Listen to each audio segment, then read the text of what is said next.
The topic tonight is about Libun and Hagola, which is really a very relevant topic for Hilchas Pesach.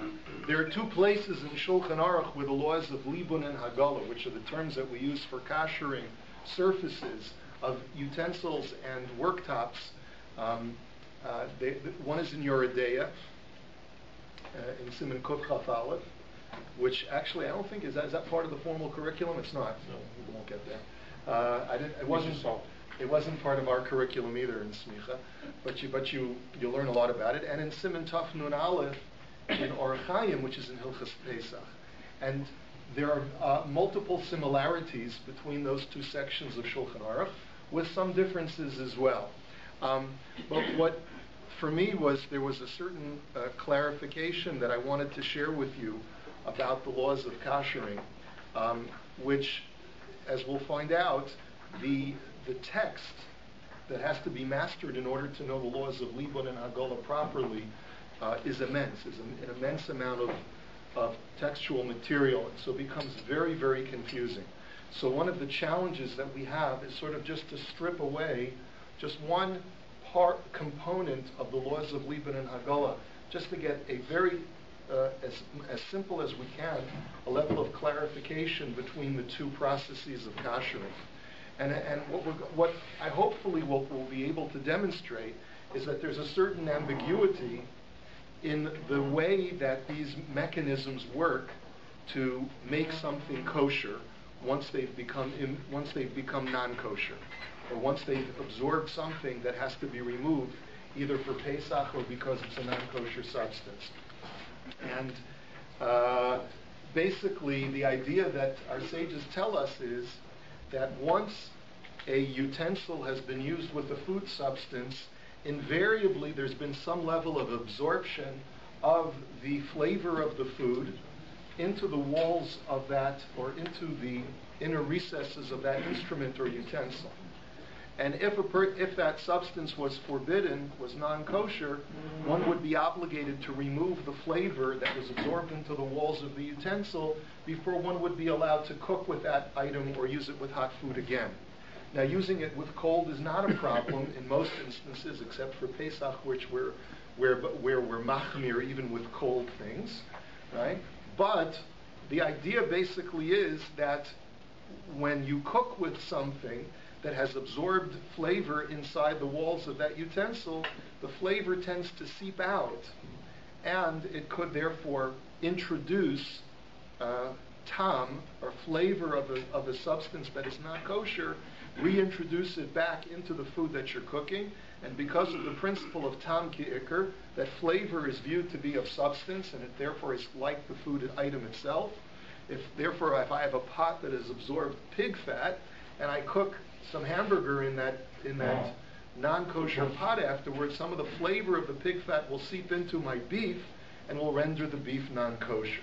That's the general idea. Okay? And therefore there are two methods of koshering that pot. One is called Libun and one is called Hagola.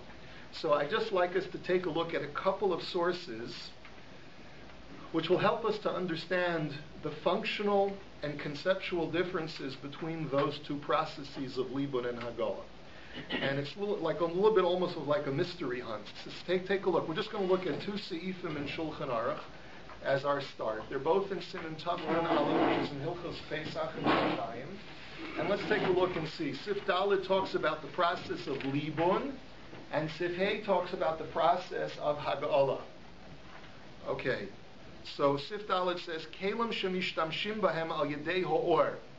If you have utensils that are used to cook over fire, meaning a dry heat, not a heat with a liquid medium, kegon shepudim va'askalos v'chayotze bahem, like spits and grills and so forth.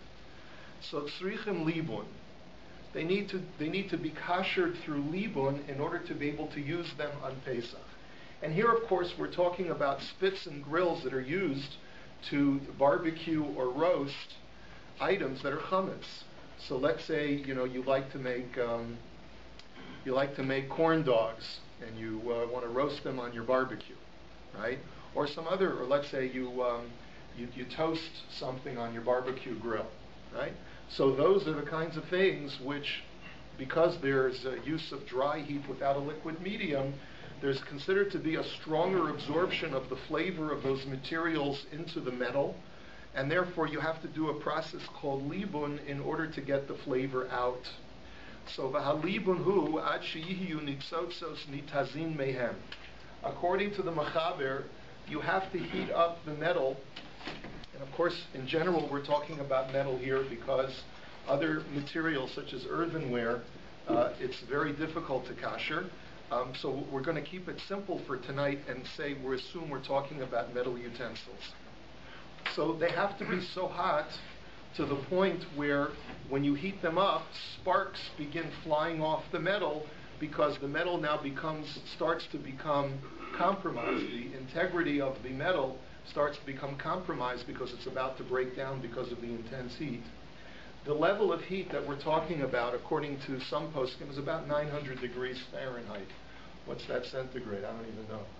But someone can tell me. You can do your conversion on your iPhone. Okay.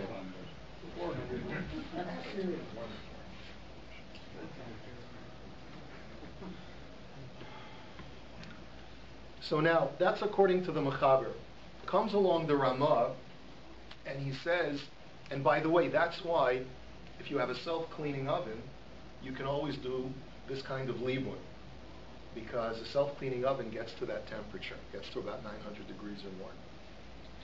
Right? What is it? 480. 480. 482. Okay. 482. So the Ramah says, "V'yesh mekilim im nislabin kol kach shekash nisraf alav mibachutz." The Ramah says that there are other opinions who are more lenient, and they don't require the temperature of libun to get that hot, where the metal's integrity begins to compromise. But rather, all you need to do is to get it to a point where you to put a piece of straw, or as the poskim say today, like a piece of newspaper, on the other side of the surface from where the heat source is. And eventually, the newspaper or straw would begin to self-combust because of the heat, and that's sufficient temperature. So the poskim say it really depends on how long you have the exposure to heat. It can be anywhere between 375 and 500 degrees, which is the temperature of a conventional oven, typically. So therefore, that would be sufficient, says the Ramah. V'noagin kisvara rishona, but our minhag is to go like the first opinion, b'chol davar shedino b'libun.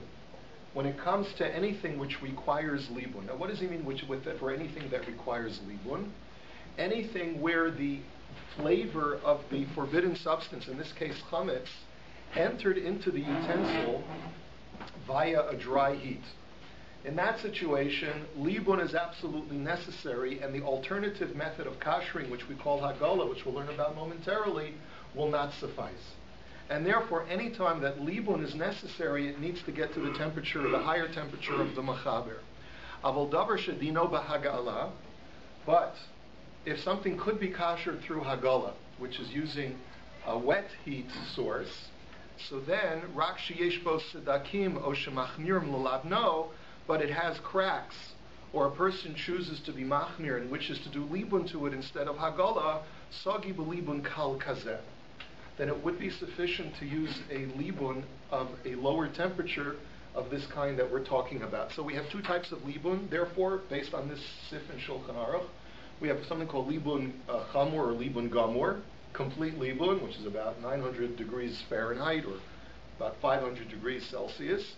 And then we have the libun kal, a lesser form of libun, which is anywhere between 375 and 500 degrees Fahrenheit, which is a much lower, about half the temperature of libun gamor.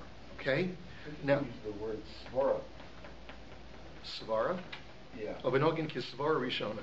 Yeah, that's true. Usually in the context of the... Yeah, it is an interesting language.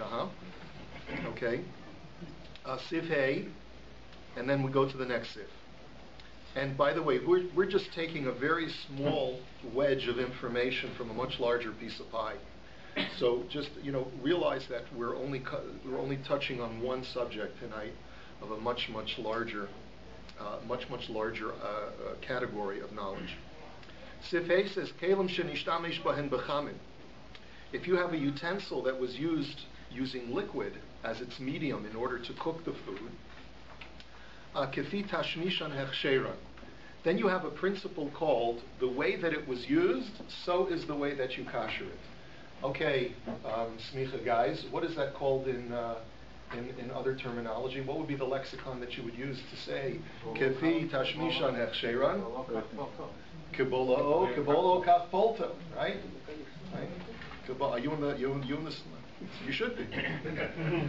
Kibolo kach polto, right? Kibolo kach polto means that however the substance penetrated into the walls of the utensil, that's how you get it out. Now this is very important because this terminology is only used by the Shulchan Aruch regarding Hagola, but it is not used by the Shulchan Aruch regarding Libun, which is very curious because this will be very revelatory as far as the mechanism, the two completely different mechanisms that are being employed in order to do an act of hechsher.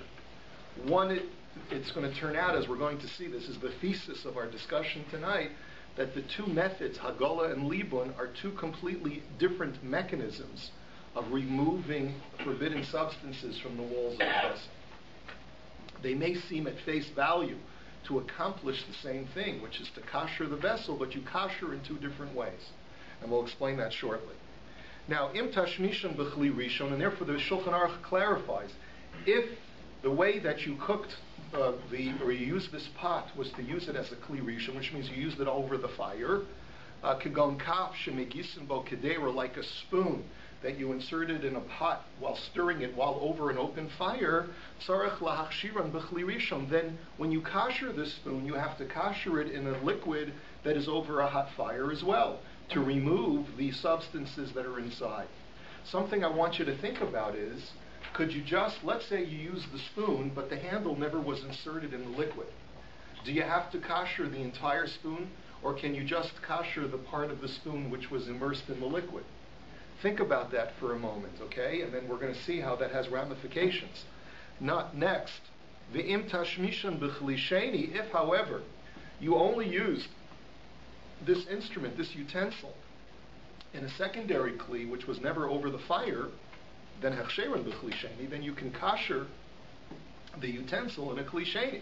And therefore you could theoretically kasher a spoon that was, let's say you made yourself a cup of tea, and there was pig juice in the cup of tea. Don't ask me why. And you used the spoon and you stirred it, and then you wanted to kasher the spoon, so you wouldn't have to drop the spoon into a pot of boiling water. You could just drop the spoon in another teacup, which had hot water introduced into it from another source. Because since the spoon only had absorption through a kli sheni, it can be kasher through a kli sheni using the principle of kibola'o kach polto. That however it got in is the way that you get it out. Okay? So, the uchli mishtamshin bo bi'iroi shema'ara mikli rishon lo sagile behechsher de kli sheni ela tzarech la'aros alav mikli rishon. And he says, therefore, that if you have something that had a substance introduced into it through pouring from a kli rishon, so then you would not be able to kasher that in a kli sheni, because pouring from a kli rishon has more powerful heat to it than the heat that is inside a kli sheni. So therefore you would have to pour from a kli rishon in order to kasher that surface or that substance. A very common example of this is when you want to kasher your granite countertops. You have to do iroi from a kli rishon in order to kasher the countertops, because presumably the way forbidden substances were introduced into the granite countertops was the same way, through something spilling from a kli rishon onto the granite countertop. Okay? These all have very practical applications for kashering your kitchen for Pesach, but I want us to get into the concepts tonight, because last night we discussed more of the practical issues. Tonight we're going to get into the actual mechanics. Okay, now the Ramah says over here, Kol hakelim sheyesh behen sedakim o gumos o chaluda. He says if you have a utensil that has cracks or holes or rust, V'hu b'soch hakli v'lo yuchal l'nakron l'nako san, and it's impossible to clean it properly. So then ein lahagilon, then you do Hagola. And therefore, tzrichen libun b'makom hastak v'hachaluta. And that's when you would apply libun, because Hagola will not be able to penetrate into the area where there's rust or where there's food that's accumulated inside a crack or something. And therefore, let's say I have a knife, and that knife has a blade and it has a handle, and there's sufficient space between the blade that's stuck into the handle whereby I can't really clean properly some of the schmutz that's accumulated in that crack. So then I wouldn't be able to kasher that knife using Hagola, but I could kasher that knife using Libun. And that's what the Ramo was referring to in the previous sif when he says you could do Libun Kal, you could do the lesser form of Libun in that kind of scenario, because the schmutz, or the food substance that was absorbed into the knife, was absorbed through a liquid medium and not through dry heat, and therefore you can use the lower temperature of Libun. That's perfectly acceptable. So Libun actually has a greater effect in the koshering process because it uses a dry heat, and therefore even in situations where wet, the liquid will not help to kosher, the dry Libun will help to kosher and sort of go past the food that's accumulated or the rust that's accumulated on the surface. Are we clear so far? So we're just in first gear now, okay? Just want to make sure that we have to get past this first step in order to go to second gear, okay? Are there any questions so far? Okay, good. Let's go on. Now we're going to skip Sivkat and Chaf Zayin in the Mishnah Berurah for now. But the Mishnah Berurah is going to introduce us to a concept which is fascinating, and that is, what is chametz? What is the status of chametz when it's not Pesach? Is chametz considered to be a forbidden substance when it's not Pesach? Or is it considered to be a permitted substance when it's not Pesach? When you're thinking to yourself, what is he, crazy? I eat bread every day when it's not Pesach. So halachically, what is the status of chametz when it's not Pesach? This will affect how I'm allowed to kasher something before Pesach arrives. So take a look at the Mishnah Berurah. Tzrichen Libun in Sivkat and Chaf Ches. The Mishnah Berurah says, Akdim hakdama kitzara v'yitzarech b'kama makomos. So the Mishnah Berurah has already told us that this paragraph that he's about to present us with is a kloliistic, is going to be able to provide us with valuable information to apply in a number of different cases when we go through these halachas. Da de isa b'gemara, the dafka davar iser hanivla b'kli al yedei or tzarach libun, aval davar heter hanivla b'kli al yedei or.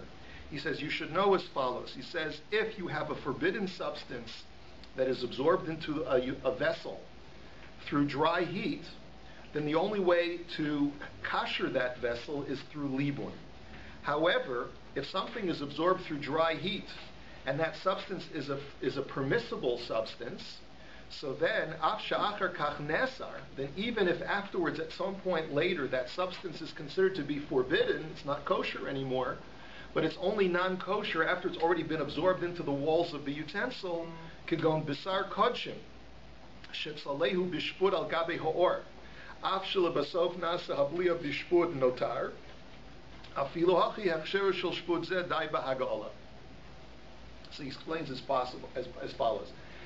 The example that's provided by the poskim is the case where a person was using a barbecue spit to cook sacrificial meat. Now, sacrificial meat has an expiration date. Typically for a korban shlamim, let's say, the most common form of korban that a person would bring for personal consumption is that he would bring the korban shlamim on a Tuesday, and he would have that entire Tuesday to eat it. He'd have Tuesday night to eat it, and he'd have all of Wednesday to eat the meat that is not being burned on the mizbeach. Okay? Now, Wednesday night comes, the meat is no longer kosher. What is that called after Wednesday? It's called nosar. It's no longer kosher. Let's say I have a barbecue spit that I cooked my sacrificial meat on, and then Wednesday night arrives. the barbecue spit is no longer kosher because it has absorptions of nosar flavor in it. So therefore, the question is, how do I kosher it? So explains the Mishnah Berurah that according to the poskim, because it was introduced in the vessel at a time when it was completely kosher and permissible, it is not a problem to use the lesser form of hechsher called Hagola. The only time you have to do the higher form of koshering, which is Libun, is only when at the time that the substance was introduced into the vessel, it was considered to be a forbidden substance. But if it was a permitted substance when it was introduced into the vessel and after absorption it became asur, it became nosar, so then all you need is to do Hagola, even though it was introduced into the system via a dry heat. So far, so good. So now, comes along the Mishnah Berurah and says, V'nachleku haposkim le'inyan chametz habalua b'chli. So the poskim disagree. That's the case of the Gemara. And the poskim disagree about what chametz is. Chametz that gets absorbed into the walls of a vessel in January, does that have the din of like kachim that gets absorbed before it's nosar or not? So yesh omrim dezeh gam kein mikri hetera bola shebeemtza hashana kishenivla hachametz shel hamulaisa bishpur hayeheter. Says there are plenty of poskim who say that since you let mulaisa is some kind of doughy, like a kanadel or a knish or whatever it is, that you had on the barbecue spit. So when you were roasting it, even though it was a dry heat, but since it was chametz in January is like kachim before it becomes nosar. So what's the difference? So therefore, all you need to do is Hagola anytime you want to kasher a utensil for Pesach. That's the argument. It's a very legitimate argument, yes? He says, Ve'alkein sagi b'Hagola, u'leditu kol kelim shetashmishan al yedei or le'inyan Pesach dai b'Hagola.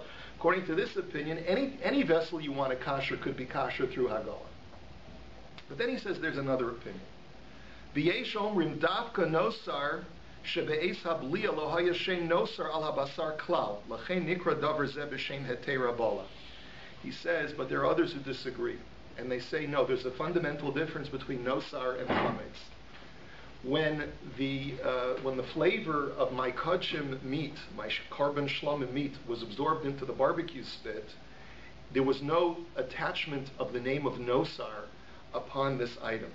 He says, "Aval chametz debeisi shtamshus hashpud b'chametz hayashem chametz al habliya." But listen to this distinction. He says, but in January, when I'm eating my knish that's been roasted on the spit, if someone were to ask me, is that knish chametz or is it kosher lePesach? What would I have to tell them? Of course it's chametz. It's chametz. Who cares though? It's January. Who cares if it's chametz or not? Do you see the distinction? The guy could ask, Because they want to touch it. is that name nosar? The answer is it's not nosar, but this is chametz. Do you see the distinction that he's drawing? You see, if I was to ask a fellow when he's barbecuing his shlomim meat, is that nosar or not? He would say, no, it's not nosar. But in January, if I ask this fellow, does that have an OUP on it, that knish? And he would say, no, it's not. It doesn't. It's not. It's chametz. It's chametz, that product. But of course, it doesn't matter because you can eat chametz all year round. You just can't eat it on Pesach. But he says, but it has the shame chametz on it. Because it has the shame chametz on it, you see, he says, "Va'achshav gam kein shemo chametz." It's still called chametz. It doesn't have the OUP. So ella sha'atanis orer ha'isr lemafreya al shem chametz zeh lo mikri b'shem hetera bola. The chametz bola b'socha v'gam achshav hu chametz u'bichlal isura bolahu u'tzrichan libun. He says that's why it's different from a case of the kachim that's not yet nosar. He says it has the name of chametz, and when Pesach rolls around, then it turns out that this chametz becomes asur, where it's now permissible chametz, now it's asur chametz, but it's always chametz. It's always the same substance of chametz, and therefore it's no longer called absorbing it at a time when it's permitted. It's absorbing a forbidden substance. It's just that it's not forbidden now, but it will be eventually forbidden. Whereas by kachim meat, it's not called nosar at the time of the absorption. It's not that it's permitted nosar versus asur nosar. It's not nosar at all. And that's the difference. That's the conceptual difference between the two. Now, whether you agree with this or not, that's fine. But you understand that it is on this basis that the poskim say that contrary to the Gemara, which allows Hagola for any permitted substance that absorbs into a vessel, chametz that absorbs into a vessel even in January is not called a permitted substance. And therefore he says, V'lazehi skima rov haposkim v'alkein posak hamachaber kavosayu. He says, and that's the reason why the Mechaber paskins the way he does it. Anything that has food absorbed into it through dry heat requires libun, and Hagola is insufficient. Umikol makom ein lilmod midin zel makomos acherim delafamim hecha sheish ot tzadim lahakel mitzarfin gam ken lazed asaposkim desfilu dechametz mikri eterabola. He says this discussion is very important because there are going to be other circumstances and other scenarios where there are other mitigating circumstances to allow us to be lenient in the koshering of the utensil, and we'll be able to use this argument regarding what chametz is called in order to allow us to do Hagola versus requiring us to do libun. Okay, so that's just So there is a tzad of chumrah in chametz, but there is a tzad of kula in chametz that we can mevatel it. בליבו. זאת אומרת, נותר, we cannot be מבטל. We cannot do it מבטל. All of the, what the Torah permitted us to do, but לגבי the Isur Achila, they're both the same. Doesn't make a difference whether it's yours or not. You're talking about the Isur of Bal Yera'eh, Bal Yimaseh. That is where Bitul helps. But the issue of Isur Achila, they're both the same. Notar and Chametz. Yeah, we burn both of them. Yeah. All year long, we don't call it chametz. We call it mazonas. We call it motzi. Well, if I asked you, is that kosher LePesach? Does it have an OUP? That's the point the Mishnah Berurah is making. Is that all year round it is called chametz? Just ask your wife if you could bring a sandwich upstairs to the bedroom. What's she going to tell you in January? Pesach is coming. Pesach is coming. How can you bring chametz into the bedroom, right? Right. So that in itself is the proof that chametz is all year round, right? Right. All right. Okay, now we're going to skip to another. We're actually going to not do the rest of the Mishnah Berurah just yet, but I want us to come back. We're going to see some more Mishnah Berurah later on.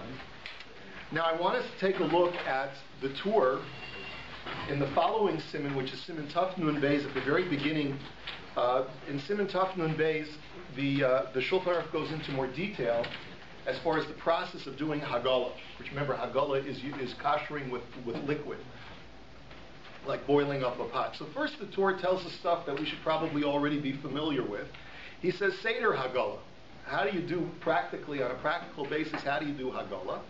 So he says, Lokeach Yoreh Gedolah, you take a big pot, Maleas Mayim, and it's filled to the top with water, Umarsicha, and you boil it up, Umachnis Ba Kol HaKelim, and you put in all of the utensils.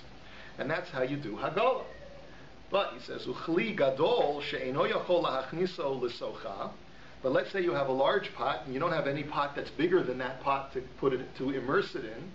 So then mimala'o mayim umarsicho. So then you fill it up with water and you boil it up. Ve'osa safav lefiv saviv mitit.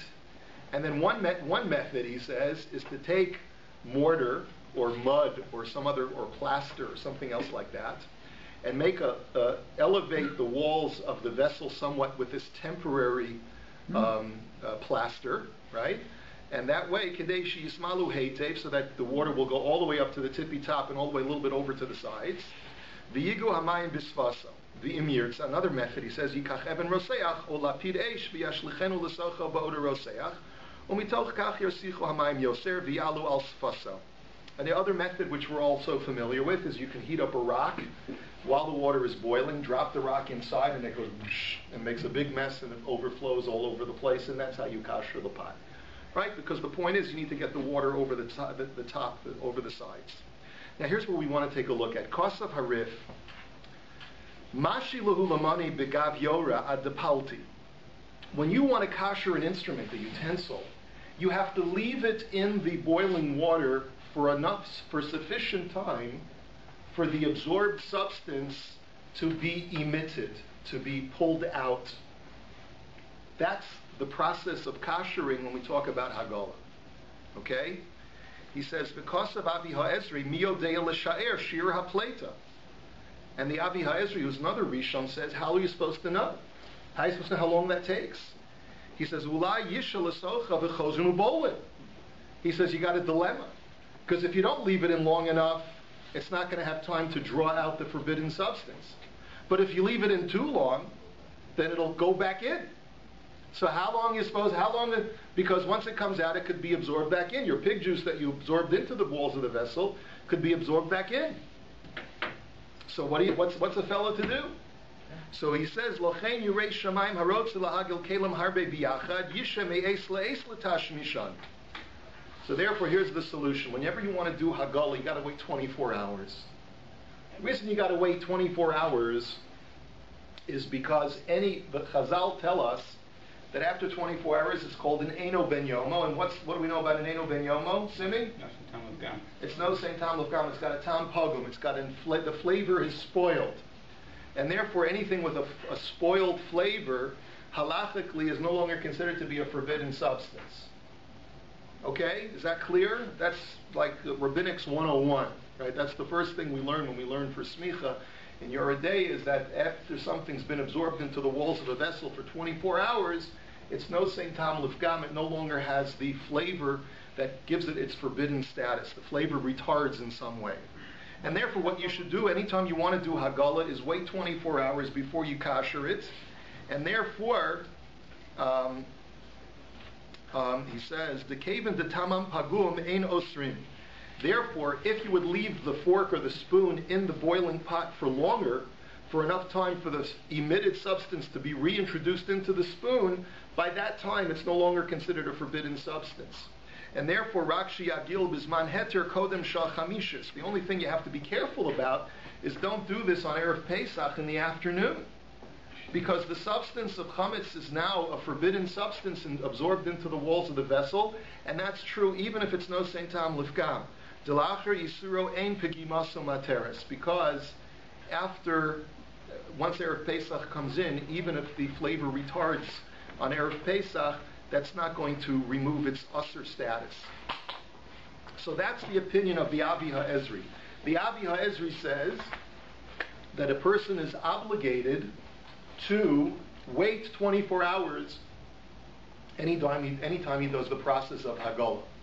By the way, what would you say about Libun? Do you have to wait 24 hours based on this as well? Yes? Yes? No? No.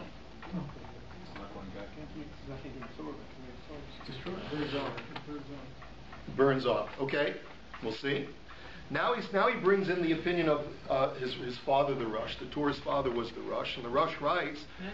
Why do you need, if that's the reason, then why do you need Hagola to begin with? Oh, that's a good question. It's really only required midrabanan. Midioraisa, you don't have to do Hagola because midioraisa, there's no forbidden substance anymore in the walls of the vessel. The Rabban, it's a midrabanan, you have to do Hagola. You have to remove even because it's an Isser D'Rabbanan. The Rabbanan Asr, even that which is no Saint Tam Lifgam. At least lechatchila, b'di'evet. If you cooked in a pot that's an Eino Ben Yomo, as you know, then b'di'evet, it's the food that you cooked in is mutter. It seems like your Hagola just gets you back to where you were before you started. Right, it does. The only difference is that Chazal, you're waiting a day anyway. Chazal stated as follows: if it got in as a forbidden substance when it was a Ben Yomo, when the flavor was real and palpable and usher, so then we require you to get it out. But if it only came into the vessel as an Eino Ben Yomo, as a permitted substance, then you're not required to get that out anymore. And that's the difference, okay? So now he says, now my father, the Rosh, however, writes as follows. Kosav dekodem zman yisuro yachol lahagil afilu kli ben yomo afilu ein b'mayim shishim kedei lavatlo. He says, my father is of the opinion that as long as it's not Erev Pesach yet, and the chametz is not yet usher, then you could kasher a vessel, even if the substance absorbed in it has not tarried for 24 hours, even if it's a ben yoma. Aval bizman isur ve'elach v'chein b'chol yemos hashana habola hagel kli shebalu mi isur ein lahagilo ela im kein lo yehei hakli ben yoma. But that's only for chametz. But during the rest of the year, if you have pig fat, absorbed into the walls of the vessel, then you always have to make sure that it's an Eino Ben Yoma. So where do you think this is going, Rabbi Isai? Where do you think this is going? What's the machlokes between the Avi HaEzri and the Rosh, based upon your knowledge of what we learned in the Mishnah Berurah so far? What is the basis of the machlokes between the Avi HaEzri and the Rosh as to whether or not you can do Hagola before Pesach on a kli that has absorbed chametz, regarding whether it's a ben yom or not? Is chametz called a devar heter or a devar isser in January? That's going to be the machlokas. And if you look in the Aruch HaShulchan, he says that quite clearly. So these are dvarim pshutim. I'm just going through the mechanics of what's going on over here. Okay. So far, are we okay? Is it clear? So we see that the Torah really is echoing this machlokas that the Mishnah Berurah has delineated for us in Siman Taf Nun Aleph. So in Siman Taf Nun Beis, when we talk about Hagola, so therefore the machlokas between the Avi HaEzri and the Rosh, is chametz called a devar isser, or is it called hetera bala, or is it called isura bala? Has the vessel absorbed forbidden substance, or has it absorbed permitted substance? Yes. How long does one leave the article in the boiling water? What's that? How long does one leave that article in the boiling water? Oh, well, that's the issue. The Avi HaEzri says there's no way to know. You have to leave it in at least as long enough for the stuff to come out. How long that is, we don't know. But on a practical basis, you have to leave it there so long as that the water comes back up to a boil. That's what the poskim write. And we assume that even that short period of time will be sufficient to draw out whatever needs to get drawn out. He says it has to vaporize, so it no longer exists. Because if it still exists, it can go back in. Not vaporize. No. Hagola does not vaporize anything. Hagola just pulls something out. No. It doesn't dissipate. It's in the water still. The flavor is in the water now. If you were to drink that water according to the Shulchan Aruch, you would actually be able to taste that pig juice. But it would be tainted pig juice, so it's therefore, or you'd be tainted chametz, and therefore it wouldn't taste good, and therefore it doesn't have the halachic status of being prohibited. So he says it can go back, reabsorb into the pot. Yeah. Yeah, but it's pogum. And because it's pogum, it's okay. Because it's tainted now, it doesn't present the halachic issues that it did when it was first introduced into the walls of the vessel. Okay? But it's pogum. It's not Have halachic status of Playtime and milk? What's that? Does it have halachic status of Playtime and milk? What do you mean? Does The what water, have? the water that you just used for Hagola. Let's say you've done Hagola on a fleishich pot, and now you've drawn out that fleishich substance. Well, if it's an Eino Ben Yomo, then that flavor halachically is not fleishich and it's not milchik. But lechatchila, we would tell you, you're not allowed to use that Eino Ben Yomo substance together with milk. Lechatchila, we would say that you can't use that with milk. B'di'evet, there's discussion in the poskim about b'di'evets, okay? For example, let's say you have a casserole. You have a casserole that's parv, okay? And you've cooked it in a fleishich pan that's an Eino Ben Yomo.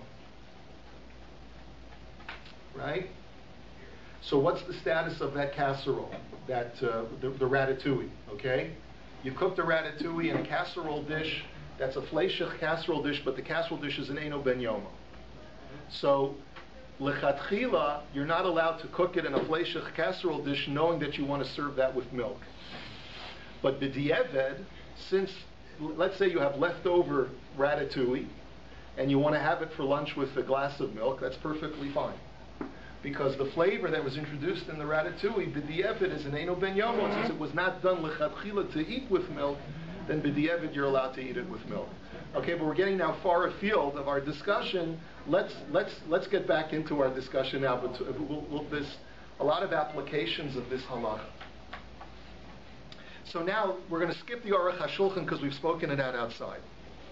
Now I want us to take a look at the BAYT Kabayis. The Rashba was Rav Shlomo ben Aderet. He lives in the 13th century, and he writes a phenomenal sefer on the laws of kashrus called Toras Habayis.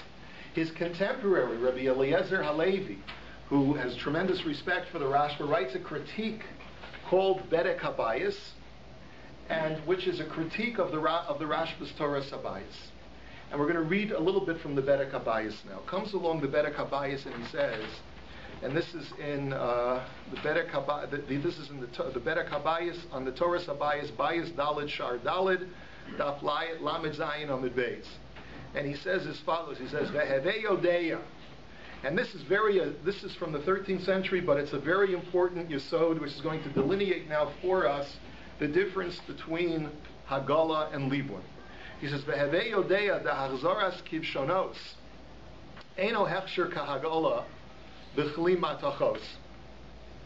says, I want you to know something, that reforging an oven in other words, that is, using that very high Libun temperature that we talked about, that 900 degree temperature, that Libun that we've been talking about is a completely different mechanism of Hechsher from the act of Hagola. When you put something in a pot. He says, Dahasam lahaflit mashabola. He says, the mechanics of kashering when you do Hagola is to remove the substance that was absorbed into the walls of the vessel and draw it out into the liquid. Okay? Avol libun b'shum makom eno maflit kol isur shabo ela kiluihu. But he says libun is not drawing out the forbidden substance, but is rather destroying it. Because where does it go? It doesn't schlep out into anything. Shehu mechaleh isur shebisocho, that it destroys the isur that is absorbed inside the walls. Ulaficha hu hechsher, and therefore that's the way it accomplishes the mechanism of hechsher. V'nafkal and mina. So here's the ramifications of that. The fact that these are two different mechanisms. De'ilu shput mateches dekaimelon cham mikzaso cham kulo. So here's the issue. You have a barbecue spit. And we have a principle of cham mikzaso cham kulo. What does that mean? It means that even because when you're dealing with a piece of metal that is a conductor of heat, if even only a small part of the barbecue spit is touching a heat source, then we say that the entire spit gets hot. And therefore, because the entire spit is hot, not only does it conduct heat, but it conducts absorption, as it were, so that the forbidden substance that is absorbed into one end of the barbecue spit gets absorbed throughout the barbecue spit. Okay? That's our spoon question, right? Cham mikzaso cham kulo. But it doesn't totally address the spoon question, as you'll see momentarily. He says, "V'nishtamesh bo isur b'mikzaso harei kulo ne'asar ki ilu nishtamesh b'kulo." So therefore, if only a portion of the spit touched a forbidden substance, it absorbs throughout the entire spit, as if the entire spit had been immersed in that pig fat. But because the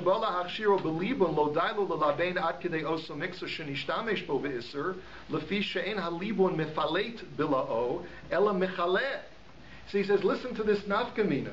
He says, when you do hechsher through Libun, there's a certain deficiency in Libun. Normally we'd say that Libun is always superior to Hagola, because Libun destroys where Hagola just transfers. It just draws it out. It doesn't destroy the substance, it just draws it out of the walls of the substance.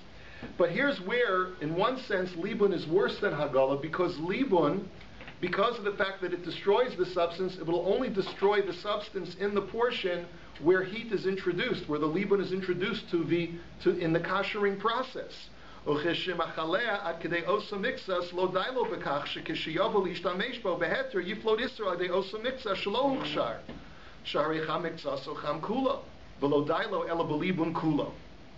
He says it works as follows.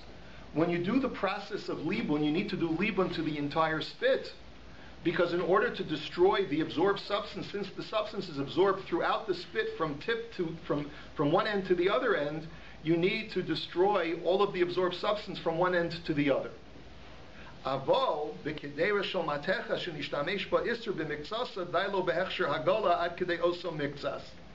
By contrast, if I have a saucepan and I've used it to cook pig fat, and but I've only used the bottom quarter of the saucepan for pig fat, and the upper 3/4 of the saucepan were never exposed to the pig fat. Now, while it's true that the entire kli has absorbed the pig fat, nevertheless, says the Bedek Habayis, strangely enough, he says it's okay only to immerse that bottom quarter of the saucepan in water, in the boiling water. And the reason is, he says, the Hagola hechsher Playtahu, uchebolo kach polto. He says, because using the principle of kibolo kach polto, the way it got in is the way it's going to get out. Since the Isser got in through cooking on the bottom quarter of the saucepan, all I have to do now is to expose that bottom quarter of the saucepan to hot water, and it'll pull out everything that was orbed in the same way. Even though there's forbidden substance in the top 3/4 of the saucepan because chamik tzasu cham kulo, but when I want to remove that substance, all I have to do is put in the bottom quarter of the saucepan that was originally cooking the pig fat, and it'll draw out everything that's remaining in the pot because kibolo kach polta. The way it got in is the same way that it's going to get out. Now let's just finish it.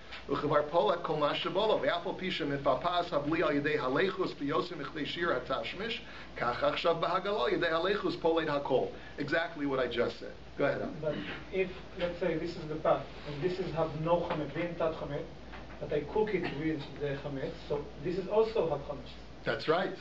So if I'm doing Hagola only here, but how the chametz is going out from this side? Because kibolo kach polto. How did it get in the first place? It got in the first place because only one end of it was stuck in the chametz. Okay. So the way I get it out is to put that same part that was in with the chametz. But also this becomes very hot. So And this is how it's... That's right. And it'll pull it out the same way that it put it in. Just like it got in because of chamik tzato cham kulo, so too the Hagola will also be chamik tzato cham kulo and pull it out. Okay, so if I'm doing libun and I'm doing... No, not libun. Okay, You're doing Hagola. This was Hagola. So if I'm doing now libun, I'm doing libun only here, but this also will be very hot. Because we don't say kibolo kach polto by libun. That's the difference. Because libun is mechaleh, and it's only mechaleh, and it destroys the chametz, not drawing it out, and it only destroys the parts where you introduce the heat to it. Not the other side of it. It'll only destroy the parts which are directly exposed to heat. Even though the other end gets hot, but since it's not directly exposed to the heat, the libun will not be mechaleh. I never understand this one. Okay? For years, I cannot understand. This has become hot, and this is also become hot. This is not, maybe it's not boiling, it's not, maybe boiling is not the right word, but it's not red, but it's also very hot. Two different mechanisms. Two different mechanisms. Kiloi is to destroy the substance, and to destroy the substance you need direct heat. You need direct application of heat, not simply a conductor of heat to the other end. But to do a drawing out of the forbidden substance, that's much easier.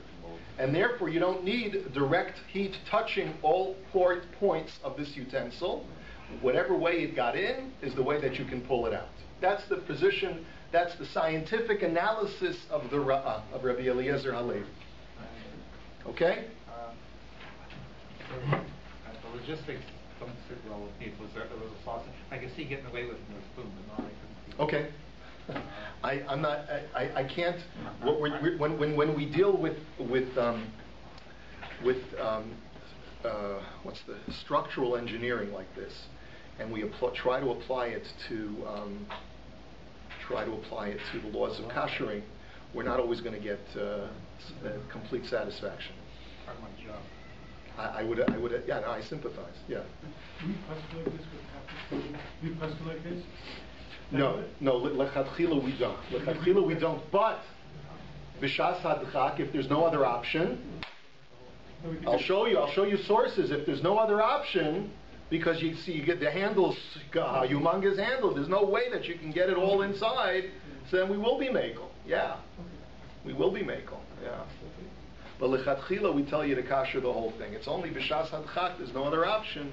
You could be mekel like this, but only through Hagola, not through Libun. Okay, so far so good? Yeah. Okay, good. Now let's take a look at the Igros Moshe. Now the Igros Moshe, Rav Moshe is really just echoing the words of the Ra'ah. Now, there should be one other ramification, which we touched on before, and that is, when you do Libun, you shouldn't have to wait 24 hours. Because Libun destroys, it does not pull out. So you're not dealing with anything that you sort of like are stuck with in the water anymore. it's completely gone. That's logically what we had all concluded, right? So comes along Rav Moshe and says as follows. He says, "V'lochein nicha," this is in Chelak Aleph of Yoredeya Simin Samach. He says, "V'lochein nicha masha kli shetashmish al dei ha'or, af ba'ofen shelo hayu nitzotzes nitazim mehem nami tzorach libun shi nitzotzes nitazim." He says, when you want to kasher a utensil using libun, we don't say the principle of kibolo kach polto. And therefore, even though normally by Hagola we say that you only have to use a medium which was as hot as the time when you introduced the forbidden substance, by Libun we don't say that. By Libun we say, if you're going to use Libun, you always have to use a uniform temperature of 900 degrees, regardless of how hot the substance was when it was introduced into the system in the first place. He says, "Delo nimsa hadin de kederach tashmishin shabolu kach polten elav Hagola." You only find the principle of kibolo kach polto by the laws of Hagola, when it's introduced by a liquid medium. V'lo b'nishtamish al yedei ha'or shetzarach libon shehu b'simin taf nun aleph sif daled lo hizkir shehi libun. We never find over there that the libun is kederech hatashmish. The Shulchan Aruch doesn't say, well, it depends if it's a kli rishon, kli sheni, etc. That's only by Hagola. Elastam shehalibun hu ad shiyu nitzotzos nitazim. Mashma b'chol tashmish shehaya b'lo mayim tzarach libun kazeh davka. V'hu mishum de libun eno poleit elasore. And it's because libun does not cause an emission of the forbidden substance, but it incinerates the forbidden substance. Now, here's where we're going to get into a difficult Mishnah Berurah. This is one of the ha'aros that I have. The Rav Moshe understands that the language of the Mishnah Berurah is problematic. So he says, "V'lashon ha-Mishnah Berurah b'sivkat Chav Zayin." Let's go back to page 1. Take a look at the Mishnah Berurah in Sivkat Chav Zayin in Simin Taf Nun Aleph. If you take a look, here the Mishnah Berurah is talking about the process of Libun, and he says towards the bottom, he says, "Ve'ein b'neihem shum mashke sheyolich tam hachometz l'soch hashpud ve'ha'askala el yedei chom ha'or bilvad nivla bohen tam hachometz." He says, when we're dealing with a forbidden substance such as chametz that enters into a kli with dry heat, it is much more embedded within the substance, within the instrument, and that's why you need a libun, and Hagola is insufficient. And therefore he writes, "Lefichach, eno niflat mehem gam ken al yedei Hagola b'mayim roschim." Therefore, the emission of the forbidden substance will not occur through Hagola, ela al yedei chom ha'esh, but rather only through the heat of the fire, the kibolo kach polto. Now, what's problematic with this Mishnah Berurah? It only applies to Hagola. Because kibolo kach polto does not apply to Libun. You're not pulling something out when you do Libun, you're destroying it. So the Mishnah Berurah's usage of terminology is inaccurate over here. The Mishnah Berurah is talking about the process of Libun, and yet he's saying the kibolo kach polto. The reason why Hagola is insufficient is because the way that it got in is the way that you have to draw out the substance. But you're not drawing out a substance when you do Libun. What are you doing? You're destroying it. This is the kasha that Rav Moshe has on the Mishnah Berurah. So let's take a look. I'm going to hold questions for now because we're in the middle of a difficult sugya. So let's take a look. Let's take a look at Rav Moshe. He says, "V'lashon ha-Mishnah Berurah b'sivkat Chav Zayin shekasav lefichach enu nifla mehem gam ken al yedei Hagola b'mayim roschim el al yedei chom ha'esh dekabolo kach polto ayin sham." Take a look at the Mishnah Berurah over there. He says, "Eino meduyak." His language is imprecise. V'kavanaso hirak, and all he means is delachein eino niflat b'roschim. He says, well, all the Mishnah Berurah means to say is that when you kasher something that was where the forbidden substance was introduced through dry heat, you can't kasher it in hot water. Mishum shayidei hamayim eno kibliyaso. Avo mashenichshar ayidei eish eno mitzad shepoleit mishum shehu kibliyaso. The eish eno poleit ela shehu mishum shenisraf habalu avu rakesh anitzotzos nitazim. But rather, all the Mishnah Berurah means to say is that you're not drawing out the forbidden substance when you do Libun, you're destroying it. Even though the language of the Mishnah Berurah does not imply that. But that's what Rav Moshe says you have to teach in the Mishnah Berurah. So my only ha'ara le, on this Reb Moshe, is if you take a look at another Mishnah Berurah, you're not going to be able to finagle it as easily. Take a look on page 2, Mishnah Berurah Sifkat and Lamed Beis. The Mishnah Berurah in Sifkat and Lamed Beis says that B'noagin Kisvara Rishona, that the Ramah had said that we require Libun Gamor, and Libun Kal is insufficient for those things which were used with dry heat. That's what the Ramah says. He says, "De ladina ikar kedas hamachaber, de chametz mikri isura bola." So remember, we said that the whole machlokus in the poskim is chametz called isura bola, or is it called hetera bola? When the chametz gets in January, is it absorptions of forbidden substance, or is it absorptions of permitted substance? So we paskin that chametz is a forbidden substance throughout the year vis-a-vis Pesach. And therefore it's considered to be absorbed a forbidden substance, and therefore the only way to get it out, because it was introduced through dry heat, is through libun. V'alkein sorach libun, tov shiyu nitzotzos nitzozen mimenu, v'afilu b'di'eved yesh lesor nishtamshu bo b'pesach, bod shelo yivnu oso, kol kach o al yedei Hagola. He says, therefore, even b'di'eved, if you only kashered it through Hagola, and you did not kasher it with the libun gomer, so then we would aser it even b'di'eved. However, now here comes the big however, that's why we underlined it. Achein b'makom hefsid meruba. But, in cases of significant financial loss, menia simchas Yom Tov, or where you're not going to have sufficient joy on Yom Tov because a whole big ton of food that was cooked in a pot that should have had libun gomer, but only had Hagola. And now you have this problem that you've cooked a whole bunch of food in it, and you didn't kasher it properly, you only did Hagola when you should have done libun gomer. So the Mishnah Berurah says it's going to cost you thousands of dollars, or it's going to create a lack of simchas Yontiv, because now you don't have any food left on Yontiv. He says, "V'hu eno ben yomo me'esh nishtamshu bo hachametz," and the vessel in question is not a ben yomo. So the last time you used chametz with it was more than 24 hours ago. Yesh lismoch b'di'eved al haposkim desovrim the chametz mikra hetera bola. Then you can be somech on the poskim who hold that chametz is called hetera bola, and therefore v'dai b'meh shehichshiru b'hagola o b'libun kal, and therefore it's sufficient to be machshir the kli either with hagola or with libun kal. Now, what did the Mishnah Berurah say? He said, as long as this kli is an eno ben yomo. Now, when is the requirement of eno ben yomo? When you're causing an emission of the forbidden substance. When you're destroying the substance, do you have to wait until it's not a ben yomo anymore? No. And yet you see the Mishnah Berurah puts the two together, and he says whether you're going to do libun kal or whether you're going to do Hagola, in both cases you have to wait until it's an eno ben yomo, which is another indication that the Mishnah Berurah is of the belief that, at least in one sense, Hagola is causing an emission of a forbidden substance, and therefore, because it's causing the emission of forbidden substance and not destroying it, you have to wait until it becomes an eno ben yomo. Libun. Even when you do libun, you have to wait till it's an eno ben yomo. That's what the Mishnah Berurah says.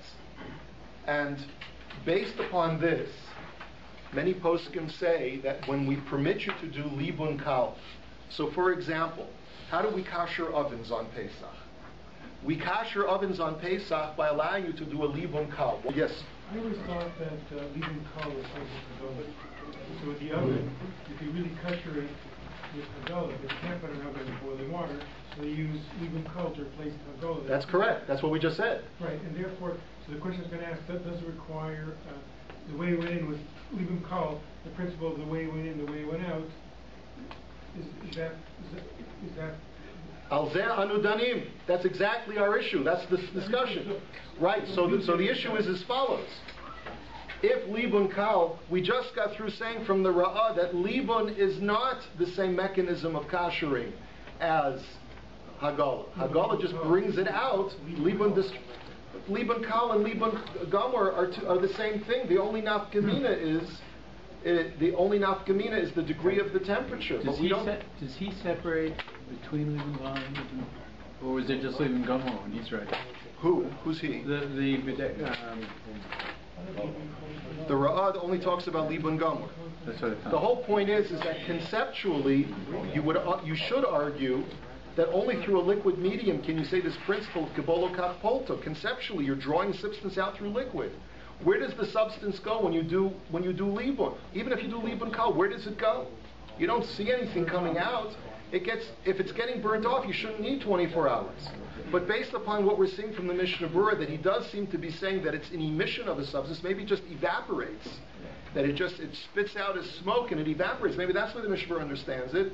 That's why I believe that you have to wait 24 hours, because in the event that evaporating substance were to be reintroduced back in, you wouldn't be dealing with the ben yomo substance. That's the chiddush that we're leaving us with at the end of this whole discussion. No, I don't think so. I think it's quoted in some of the other poskim. Where did Libun Gal come from? Laser. It seems the Mishnah Berurah says that it should be a ben yoma. He's using that as a kula if the object is not a ben yoma already. In other words, but he's not. I don't see where he's saying that you have to then wait. So in order to affect the heter, it has to be something which is not a ben yoma. And in that, then he'll allow you to wait. But nowhere does it say that necessarily that then has to be to wait another 24 hours. No, he's saying that it has to be an Eino Ben Yom in order to be Matir Hagola. But that's like anything else. In other words, that's like if it was done in January. But it's no raya that you then, after doing the Hagola, but why should Libun Kal require 24 hours? That's the question. Hagola, I understand, requires 24 hours. I think he's like trying to take. In other words, it's not pure chum. In other words, it's something heter d'sura. Something's old. It's an old substance. In other words. But if you're doing libun and you're destroying the substance, what difference would it make if it's an old substance or a new substance? You're destroying it. He's using it as a heter. He's saying that, okay, I understand he's using it as a heter, but the heter should be. But there's a leap to go to say that now you have to wait. That you now have to do. You have to wait a ben yoma after you've done the hagola. No. He's saying before you do the Hagola, you have to wait till it's an Eino Ben Yom. Yeah. You have to make sure it's not a ben yoma. You have to make sure it's not a Ben Yom in order for it to get a heter to do Hagola. Right. Or in order to get a heter to do Libun Kal. But if I understood, what we're saying is that then we would say that now you see that you still have to wait 20. You would still have to wait a ben yoma. What, after Hagola? After. No.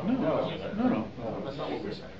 We're saying that in order to do either Hagola or Libun, you have to wait 24 hours. Where did the Kal come from? Prior. Yeah, so that's the question. Why? Why should you have to wait 24 hours to do Libun Kal? To do any kind of Libun? We only find that the 24-hour issue is if the liquid is drawing out the substance and it could get absorbed back in. That's the whole basis of the concern of should be an Eino Ben Yoma. Isn't the question where did Kal come from? You have to go through. You have to go through the Ramah and find out. He quotes from the Mordechai and the Hagos Maimoni that's the base. That he says that's not the definition of libun, right? And there's a machlokus as to what level, to what degree of temperature it has to get to. And so we paskin normally to be machmir, that we have to get to the higher temperature, unless you're only doing something that requires hagola, in which case it's sufficient to do libun kal, because it's easier for it to be destroyed. We'll daven Ma'ariv now. Those who want to sell their chametz, I'll be in my office.